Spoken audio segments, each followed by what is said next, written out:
Hey guys, it's Robin, RsIslandCrafts, and welcome to my craft room.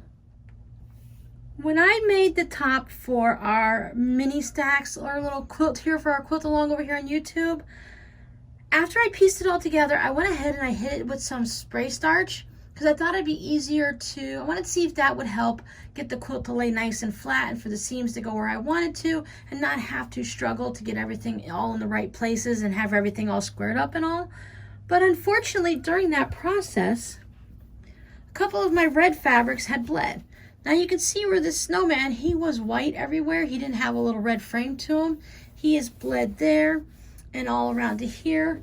And this fabric also had bled a little. Because what I did is when I sprayed it, after I spray starch something, I usually just fold it up like this and just let it sit to the side so any of the starch throughout it can just kind of absorb through each other and do their thing, right?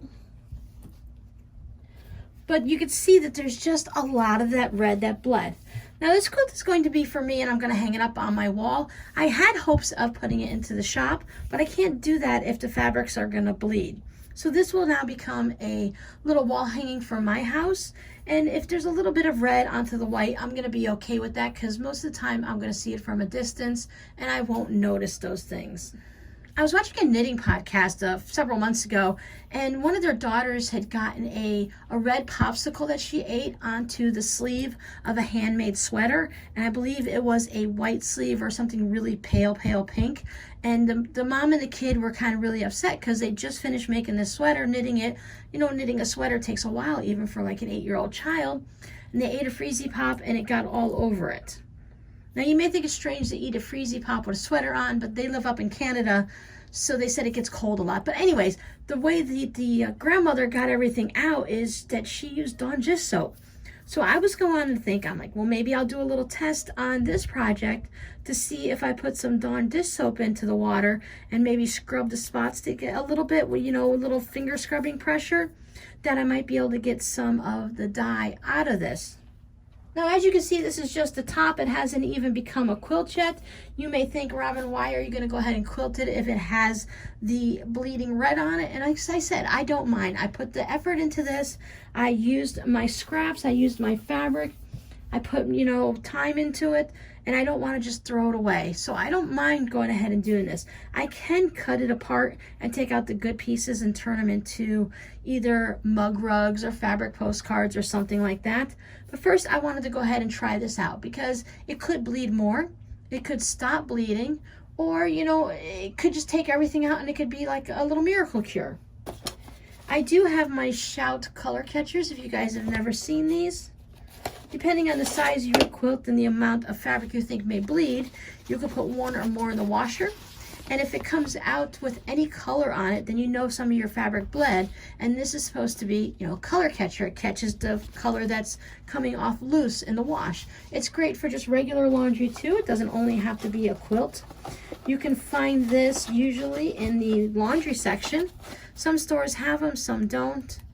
I've had this box for a while because I haven't been making quilts for several years.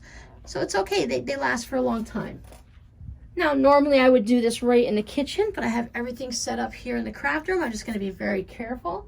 I just have this little bottle of Dawn that I keep on my counter. I buy it by the gallon or something at Sam's. I'm going to try the blue Dawn. This is the one I use the most because it has the most power, it seems.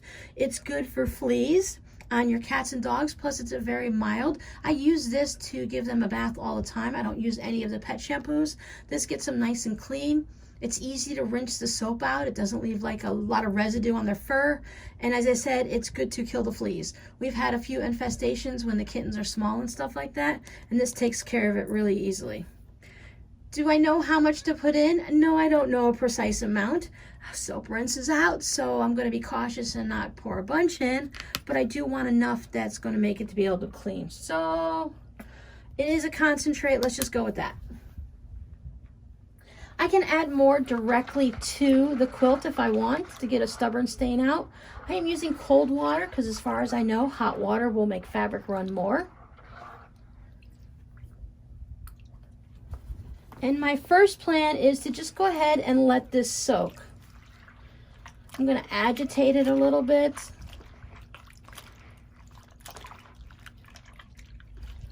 I do have several of the little spots. Let's see if we can find one of the, find that snowman.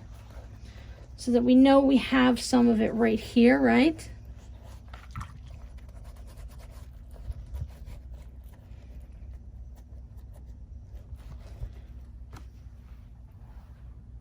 It does look to get a little bit lighter, but it could just be from the water being on it. So let me just give a little bit of a drop.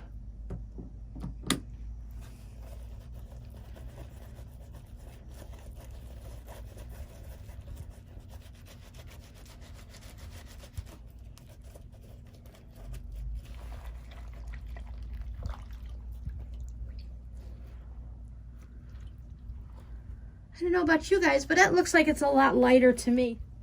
Let's just go ahead and let this sit for a while. I'm going to set a timer, let's say for 30 minutes. Agitate it just a little bit to get everything going.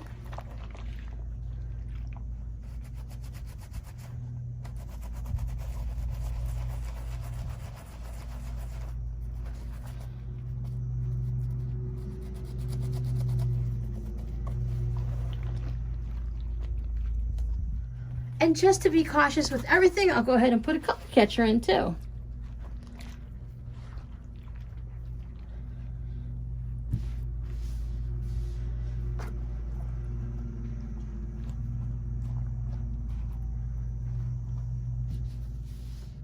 Okay, I'll see you guys in about 30 minutes. Okay, I let it soak in my cold water and my swish of Dawn dish soap for about 20 to 22 minutes. About every 5 minutes or so, I just went in and I gave it a little massage and a little zhoosh, zhoosh, zhoosh like this. And as you can see, the snowman is a little bit pink still in there, but I think that might have a lot to do with the glitter or just shadowing, but it's not super red. And the most important part is I don't see the red in the actual white areas anymore. There is one little barely deceptible pink dot right there that I could probably go ahead and get out by hand if I squished it around a little bit more, paying particular attention to that one spot. But I did want to show you the color catcher, which was a good thing that I put it in because we already know that several of these reds bleed. Now, they are scraps, so I could have washed them individually, yes, but these are 2.5-inch squares. I can just soak them in some cold water with a color catcher and then maybe some laundry soap or dish soap if I chose.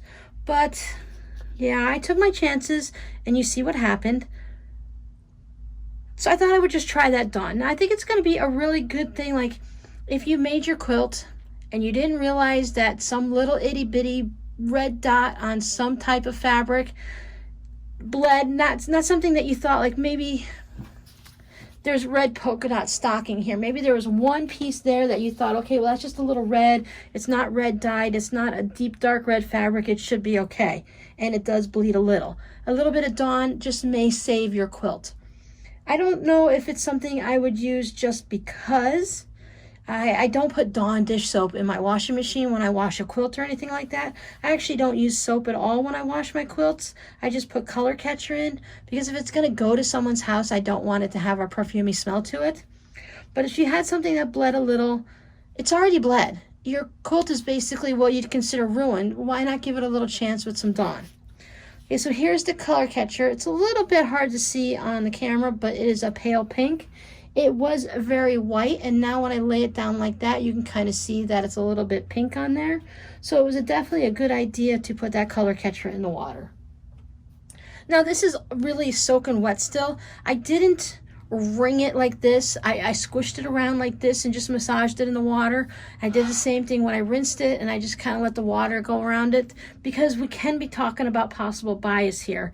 I know already that this one right here has a bias edge to it. I can see that because these are scraps and not mini charm squares. So I'm going to have some bias edges. So what I'll do now is I'll go ahead and just pin it, and I will straighten everything out and get it all blocked and ready to go, and then that way I can give it a nice good press again with a nice hot iron and get it all ready to set up for quilting. So now I don't have to worry about this being destroyed. I might want to say maybe I'll keep this for myself or turn it into mug rugs or something like that because of the issue. Like, I know how to handle it if it bleeds again, if it gets washed. As a wall hanging, it won't get washed very often. But if I chose to sell it to someone, it would have to be a gift to someone who knows how to quilt. I wouldn't feel confident selling it in my shop because it could run again, and I wouldn't want to have any of those issues. But it's okay. I can always use another decoration in the house, right? So now we know that Dawn dish soap has a possibility of taking out some fabric dye that has run through the process. Now this had sat for probably about a week just sitting in my room after I'd already given it a good iron and everything ran. So at this point I know those colors were set in it. They weren't heat set. Well, I did use an iron on it, so technically I guess it was heat set. It didn't go through a dryer or anything like that. Okay, so after this little test, I can say with confidence for me, in my opinion, that Dawn dish soap will take out the red fabric that has the extra dye that has bled from my red squares on this quilt. I think it's a really good idea to give it a test. It's not going to harm your quilt, right? You already had the dye run and basically destroy a spot, so I think it's a really good idea. Just remember to add, depending on the size of the quilt top or the quilt, add some color catchers into the water.